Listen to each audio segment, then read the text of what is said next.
Queste aziende che sono sull'orlo del baratro, non voglio esagerare, ma davvero sono in grossa difficoltà, se vengono maggiormente ingessate, come paventa il decreto dignità, non hanno altra alternativa che chiudere. Un provvedimento che rischia di incidere pesantemente su un'economia che solo in parte si è ripresa dalla lunga stagione di crisi. È una sonora bocciatura al giudizio del presidente degli industriali veneti Matteo Zoppas sul decreto dignità del ministro per il lavoro Luigi Di Maio.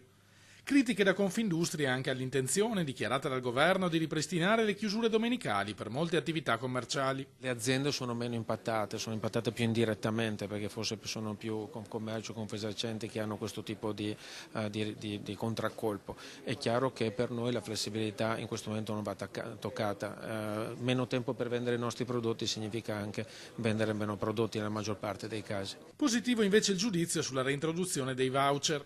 Le nostre imprese hanno bisogno di flessibilità, sostiene Zoppas. Ridurre questo parametro significherebbe renderle impotenti in un panorama già durissimo di concorrenza con l'estero. Quando ci sono delle situazioni di crisi dalle quali non siamo usciti, o meglio il risultato dell'1,5-1,7 di previsione di aumento del PIL è dato da tante aziende che tirano e tante che invece sono in grossa difficoltà.